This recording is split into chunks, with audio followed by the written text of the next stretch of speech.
With over 12 million people crammed into just 837 square miles, Tokyo is the world's most populous city. Nestled inside a nondescript office building among the chaos is Tecmo's Team Ninja, creators of some of the world's most technologically advanced video games, and Ninja Gaiden Sigma. Industry icon Tomonobu Itagaki has taken Team Ninja from a small operation to one of the most respected developers in the industry in the span of a decade. And with Sigma, he's decided to pass the directorial torch on to his young protege, Yosuke Hayashi. What follows is a week-long excursion through the Tokyo underground to uncover the mystery behind Team Ninja and its new luminary, Hayashi-san. It's the first night of shooting, and Tecmo takes us to one of its favorite haunts, a rock and roll bar called Heaven. As the team enjoys the night out, Hayashi-san prefers to stay low-key. On the complete other end of the spectrum is the president of Tecmo America, the enigmatic Satoshi Kanimatsu. If Itagaki is the heart of Team Ninja, Kanimatsu-san is undoubtedly its soul. And he quickly grabs a guitar and begins firing off some riffs.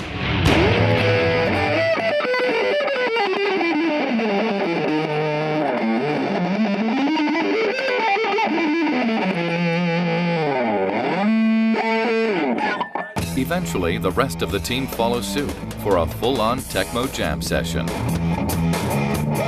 When the fretboards cool off, we get a chance to talk to Kanimatsu-san about his hot new director, Hayashi-san. Up until now, the Ninja Gaiden series and Team Ninja has been led by Itagaki. But it's very important to show our consumers and audience that there's a new generation behind the entire series, and that it's not just Itagaki that we have within our company that is the talent and creative force behind putting out entertaining titles. When we interviewed him, we noticed that there was something different about him. He may look timid and shy, but deep down inside, there's something that was different about him. Most importantly, his passion and his creativeness, and everything that he puts into a product. He's also very intelligent and has a lot of good ideas that he puts on the table. Hayashi has been at Tecmo for 7 years, and compared to some of the other employees that came in at the same time, he has risen through the ranks quite quickly. As the night comes to a close and the team looks for the next spot, Hayashi-san goes his own way.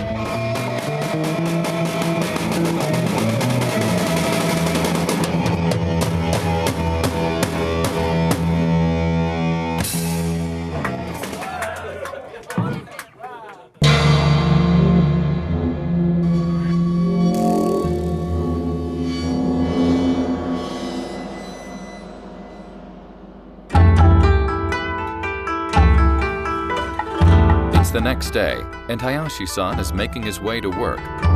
Unlike many top-line developers in America, you won't find him driving a $100,000 car to work. He takes the train. After almost 2 hours in transit and a stop at one of Japan's famous vending machines, he finally arrives at the Team Ninja office. This is our chance to sit down and talk to pivotal members of the team. Assistant Director Andy Szymanski is one of a few Americans to work at a Japanese developer. I'd always wanted to work in development, and in the first Ninja Gaiden, when we were working on that, I was asked by Team Ninja to come in kind of as a temporary loan, so to speak, to write the English script and do everything for that game. And then after that, I had kind of made my place there, and they said, you know, why don't you come in and work on development side full time. So there's definitely no bias in terms of nationality. There's nothing like you're an American, therefore, you know, we're not going to promote you or anything like that. However, and this is not just in game development, this is in any field or in any industry.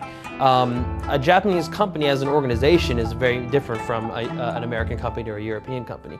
So it's less about you know, overcoming the barrier of nationality as it is learning about the culture, learning about the corporate culture, learning about the work ethic, and especially as an American, we tend to be pretty opinionated and we tend to be pretty strong in our views about you know, things like work versus free time and things like that. But for the most part, I have to conform to the Japanese organization.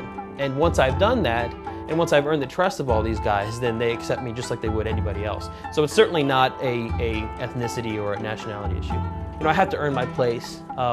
Even more so in the US, I think that the Japanese are very strict about making sure that you have earned the right to be in a particular position. When you're on the outside, I mean, I guess when you're a gamer who reads magazines, looks at websites and things like that, you see the interviews, you see the screenshots, you see kind of the surface and stuff that is coming out of the team, but you don't get a lot of chance to actually go in and see the inner workings. And it is kind of a shock when you go in there and you realize how much work is literally required on every aspect in order to get something done. Itagaki-san he is our leader. He is, kind of the force and inspiration that drives the team. And so working with him is, it's very inspiring. It's very uplifting. There are difficulties, obviously. Hayase-san is, this being his first major project as director, and also being, relatively young. He and I are about the same age, so I think it's more of a cooperative process with him. He's very authoritative and very definitive when he needs to be. When a decision needs to be made, he will come out and say, do this and don't talk back. But I think that because the Ninja Gaiden Sigma team is composed of a lot of guys who have, are in their 4th, 5th, 6th years and have, have a couple of projects under their belt, there's a lot of energy there. There's a lot of cooperative spirit there, and Hayase-san is kind of a little bit down to earth in that way. You can kind of approach him and give him your ideas, and you may get turned down, but there's definitely a lot of feedback there. Females have recently entered the workforce en masse in Japan, and the progressive Team Ninja already has a number of them on staff, not the least of which is environmental artist Etsuko Akiyama. It hasn't really been difficult at all in that my superiors really look at the work I do and judge me based on that work rather than anything else. Since in Japan now more women are entering the workplace and more of them are being involved in game development as well, I'm really enjoying what I do. Women and children play games as well, and especially in Japan now with the population getting older, we have elderly people also getting involved in games, so I think it's going to be important to have females on the teams to supply that perspective. I like to see how far I can really push the boundaries with creating beautiful backgrounds to get them close or even surpass the real thing. Also, I like to take on more responsibilities as my time with the company increases and work more deeply on the project.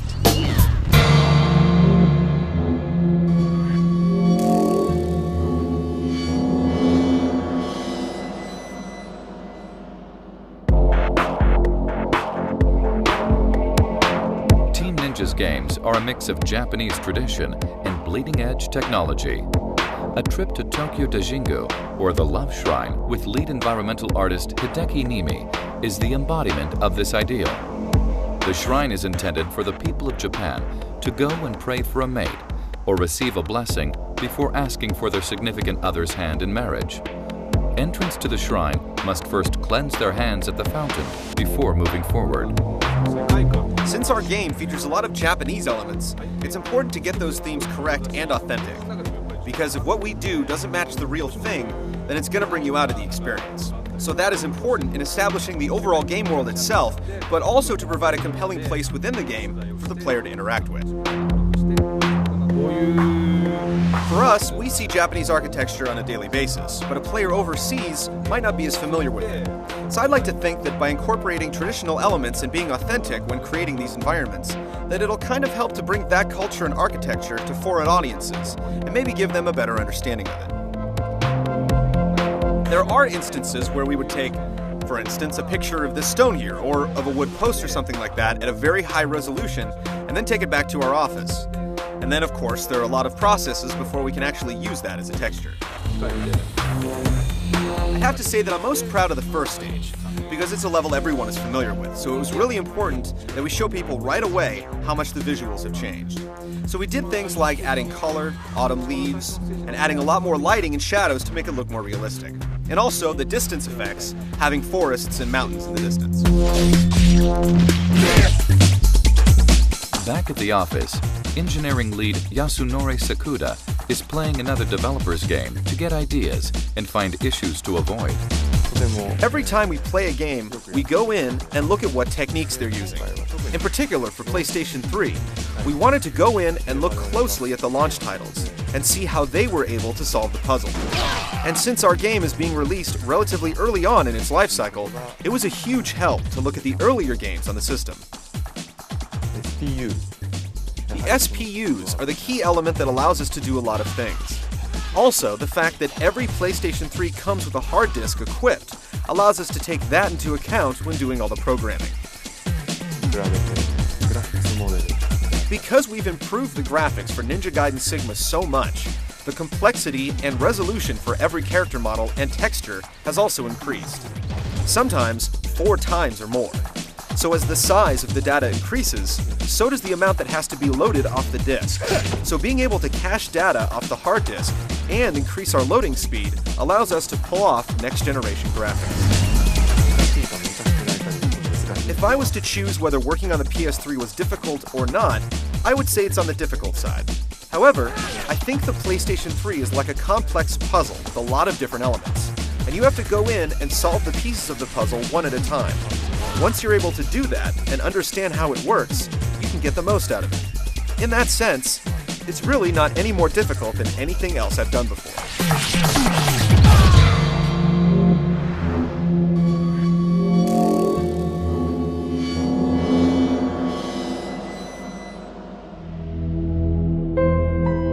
Knowing when to say no is one of the most difficult parts of being a manager. How does the humble Hayashi-san fare in situations like this? We unexpectedly find out. Hi. すいません、提案書の方が出来上がりましたので、今見ていただいてよろしいでしょうか? Sorry guys, just give him a second to do this. Okay. Yeah, what's up? He's got a proposal that he's brought in. It's kind of urgent, so just let him do this. すいません、ありがとうございます。ではこちら提案書なのでよろしくお願いいたします。はい。失礼しました。お疲れ。どうですか? 新しい企画書らしいね。What is it? Looks like a proposal for some new game elements and some tweaks on some existing ones. ダメ。え? ダメ。全然。え? ダメですか? あいついいやつなんだけど、たまにこう。The guy who just came in, one of the designers, normally does pretty good stuff, but he doesn't quite totally know what Ninja Gaiden should be yet in order to really preserve the quality of the title. Tomonobu Itagaki founded Team Ninja 12 years ago. As one of the few true celebrity game developers in the world, how is he dealing with sharing the spotlight with Hayashi-san? My role in most of Team Ninja's games is, to use baseball terms, would be the starter and the closer. I start things, get them rolling, and then I come in at the end to finish them off. However, as many of you know, the original Ninja Gaiden was a very difficult development process that took many years. I had to come in near the end and really wrap things up. And because development had taken so long and things were so difficult, a number of the members of the team had lost the will to finish the project and didn't believe it was ever going to be done. Some people quit and lost all their enthusiasm, but there were a few select people that stuck with me and helped me finish the game, and one of them was Hayashi. I had a chance to really see what he was made of, and that gave me the confidence to do this. There was a proposal from the marketing team that when bringing Ninja Gaiden Sigma to the PlayStation platform, that it should be made easier, that it should be less challenging. Hayashi was wondering what he should do there, and I told him that PlayStation 3 is a brand new hardware, and you should remember the ideal that makes Ninja Gaiden what it is. Yeah, I mean, I think it's just the way it is. It's not so much that I enjoy it or that it's fun. It's an important responsibility for me, and I really feel almost a samurai sense of duty towards that. I've always believed that if a developer's making a game and it's a good game, he should come out and say it's a good game.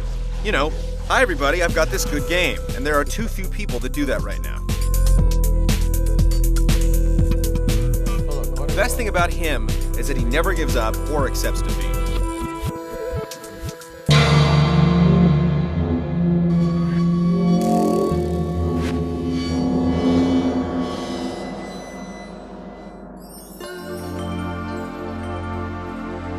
With Ninja Gaiden Sigma practically wrapped, Hayashi-san finally has some free time. He decides to spend it at the temple in Asakusa. The temple is the oldest and most famous Buddhist temple in Tokyo, and its grounds represent the embodiment of Japanese culture and architecture. A huge bazaar acts as a gateway to the temple, eventually spilling out to an incense burner, where visitors must cleanse themselves by breathing in the musty smoke. Choosing such a place to spend his precious free time is the epitome of the Team Ninja philosophy, tradition, and technology.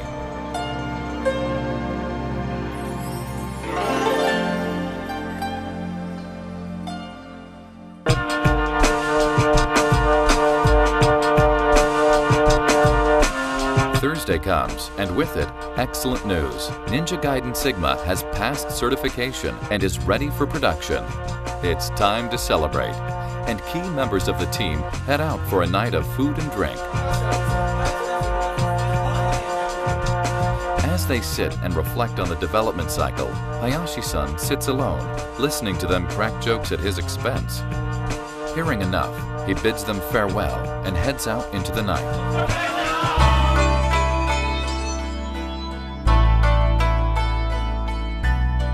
Later, we would catch up with him in the legendary Golden Gai area of Shinjuku, sitting by himself with a drink, taking notes at 1 a.m. The next day, we'd ask Itagaki-san about this, to which we receive a terse reply. That's the way it is.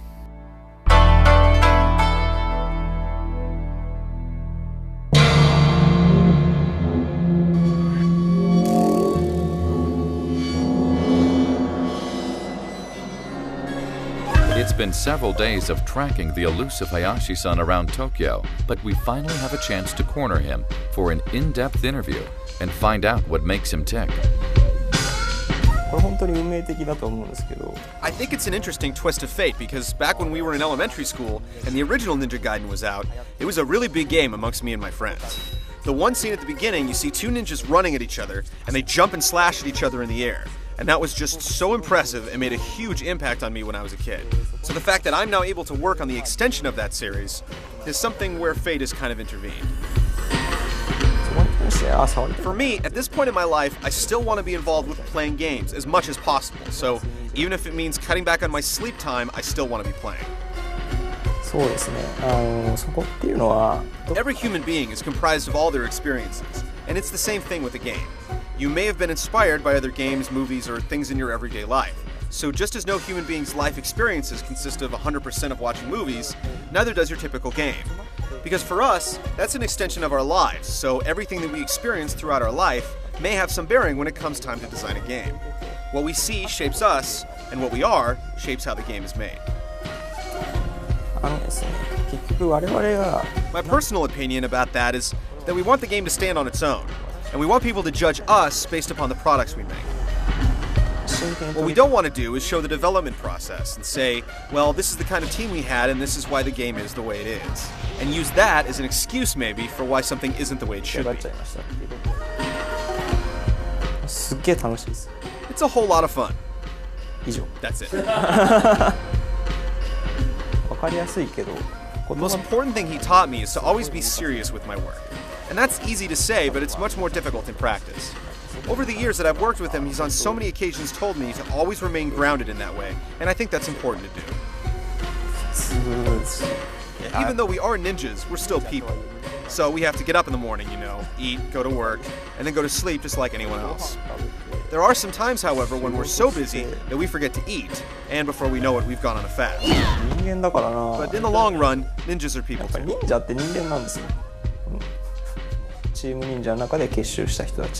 Well, in mathematics, the symbol for sigma indicates a sum of a set of numbers. The reason we chose that symbol is because this is the definitive version of Ninja Gaiden. It includes everything that came before in previous versions, but a whole lot of new content and everything we wanted to include to make this the best action experience on PlayStation 3.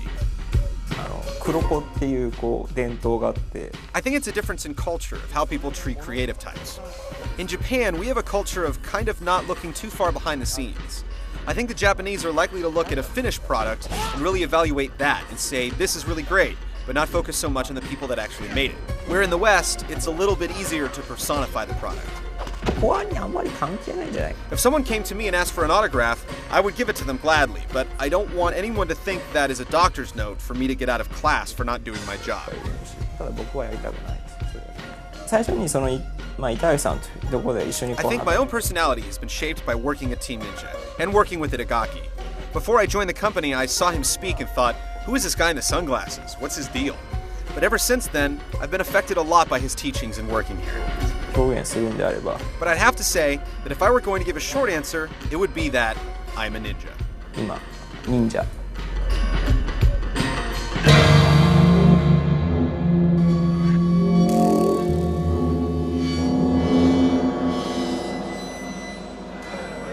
Are you ready? Yeah. Yeah? Yeah. Hey, cheers! It's Friday, our last day of shooting, and Tecmo is preparing an event for the US and European press to play the final version of Ninja Gaiden Sigma for the first time. After endless hours working on the game, it's time to send it kicking and slashing into the world. Preparing for his first public presentation, Hayashi-san seems unfazed. We eventually speak with Tecmo's brass, who are supremely confident in Hayashi-san's abilities and the future of the company. Tonight is called Tecmo's Night Out 07, and it's to showcase that we have young, creative talent and we're very passionate about what they're doing. So we just want everyone to see what we have in store for the future. Why would I be nervous? There's no way I would be nervous. Never nervous. Well, Tecmo does have Itagaki-san, but Hayashi-san is definitely going in the right direction. He has that spirit and determination to take us to a whole new level. One thing I can point out about him is that when he decides to do something, he's going to do it. There's no sign of weakness, and he doesn't make any excuses, and he knows what he's going for. He's a very tough guy. His success is really going to be determined by our fans, so I hope they enjoy his creations and look forward to his games. I definitely feel like I want to be worthy of that praise and live up to that, and create something that will exceed his expectations. I'm 100% excited. No, I won't be nervous. I mean, I'm not nervous sitting here talking to you, and a lot more people are going to see this than are seeing me on stage. No, I'm not nervous. Like always, playing it cool. Since E3 is gone as we know it, I'm glad to be able to present things in this way. I'd have to say that if Hayashi isn't nervous, he's probably a pretty insensitive guy. I know I'd be nervous if it was my first time. Anytime you're about to step into a big moment, you're going to have a little apprehension. And you're going to be excited as well, so he's probably just making a joke. There are a lot of things going on right now that I can't talk about, but I will promise you one thing. I will continue to make truly exciting games.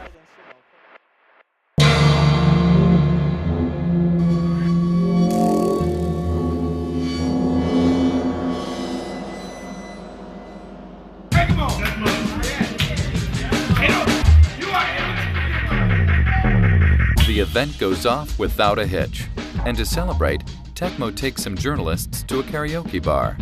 As Itagaki-san looks on, there are plenty of laughs. Well, for everyone but Hayashi-san. After obsessively checking his cell phone for work email, he delivers a heartfelt rendition of one of his favorite Japanese songs. A fitting end to following this charismatic young game director.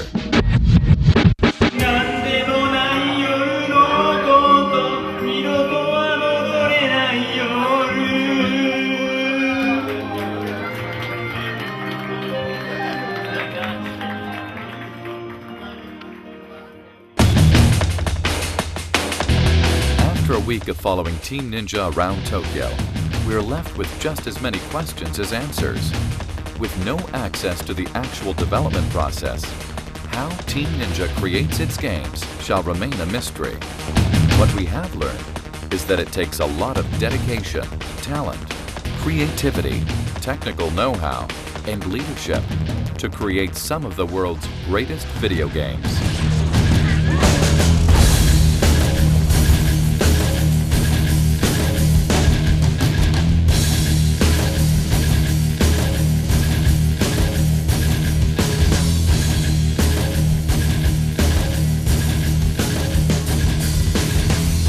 boobs on the phone.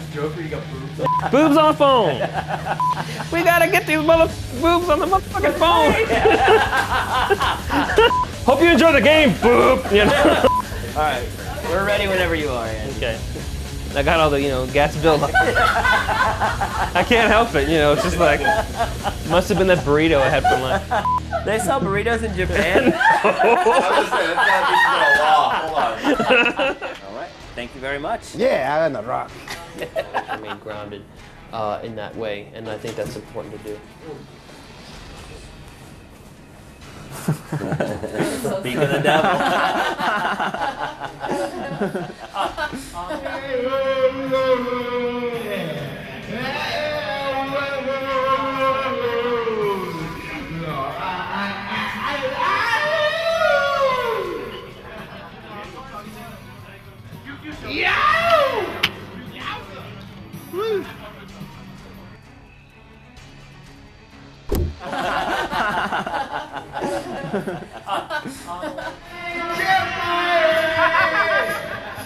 Now you love music.